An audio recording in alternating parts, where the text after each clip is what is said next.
Faly miarabantsika tsirairay avy indray ary manona fahasoava amin'ny tompo amintsika amin'izao voalohan'ny volana marsa izao. Fifaliana ho anay hatrany ihany koa ny miaraba sy mandray antsika isan-tokantrano amin'ity maraina ity. Alohan'ny dirantsika ny amin'ny mofonaina an'io dia hivavaka isika.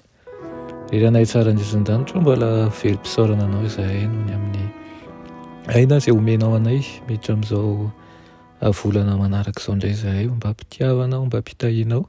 Andray ny tenao ankehitriny dia mangataka ny famelana ny heloka tsirairay avy ao aminao izahay.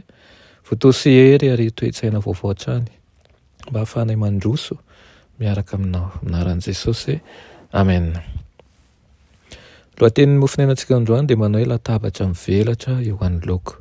Nalaina amin'ny Jaona toko 4:4-5 sy ny 5-10 manao hoe izay mihinana ny nofoko sy misotro ny rako no manana fiainana mandrakizay. Ary izao hanangana azy amin'ny andro farany fa ny nofoko ny tena fihinana ary ny rako ny tena fisotro. Amen. Ny fiainana mandrakizay dia ny fandraisana an'ireo singa velona ao amin'ny soratra masina ary koa ny fanaovana sitrapon'Andriamanitra. Tena tiana ambara ao amin'ilay hoe mihinana ny mofo sy ny fisotro ny ranony zanak'Andriamanitra dia tombontsoa an'ny rehetra ny manana anjara amin'ny mofonaina amin'ny alalan'ny fianarana ny teniny dia amin'izany no azahoany tanjaka sy hery ara-panahy tahaka an'izao ataontsika izao. Tokony handray ny fitahiana ho amin'ny fanahiny manko ny tsirairay azy, raha tsy izany dia tsy voafahana izy. Fantatrao fa tsy voky ianao raha toa ka mahita latabatra mivelatra tsara izany kanefa olona hafa no mihinana eo. Ho fato-mosary ihany koa isika raha tsy mihinana sakafo ho ara-nofo ary ho very ny tanjantsika sy ny herintsika ara-panahy raha toa isika tsy mihinana ny mofo ara-panahy. Efa novelarina ny latabatra ary manasa anao hanatrika ny fanasana ny tompo. Fanontaniana mipetraka dia hoe moa ve isika hiatakataka ka hanosy-botanana ny fahalalan-tanana lehibe ilaza hoe tsy nataony ho azy izao na hoe mankahala n'ilay fanasantsika. Fanaontsika ny hira milazalaza ny amin'ny lanonana, hivorian'ny ankohonana sambatra mba hifampizaran'ireo zava-tsoa eo an-databatra ao amin'ny fanasan'ny ray be fitiavana. Raha nivory teo amin'ny latabatra ireo zanaka feno fifaliana dia nisy zaza mpangataka noana nitsangana teo atokanam-baravarana. Nasaina mba hiditra io zazavavikely io indrisy anefa fa niodina izy sady niteny mafy hoe tsy manandray ato aho izy. Moa ve ianao andray ny toeran'ny zazavavikely io raha manasa anao hiditra Jesosy?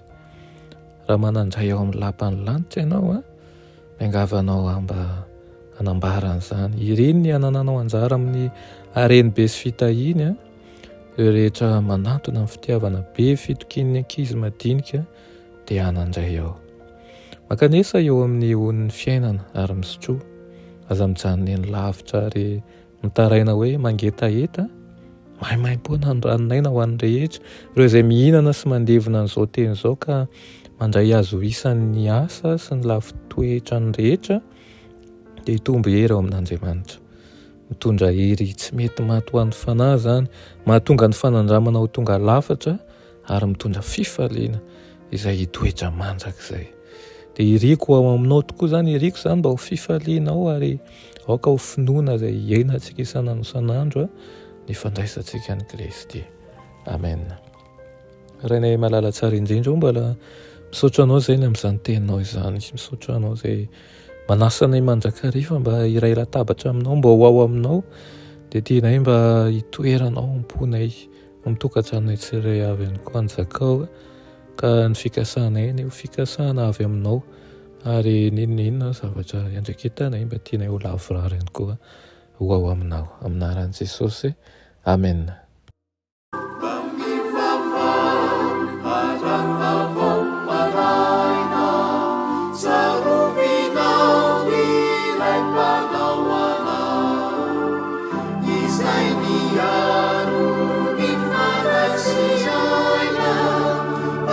Salam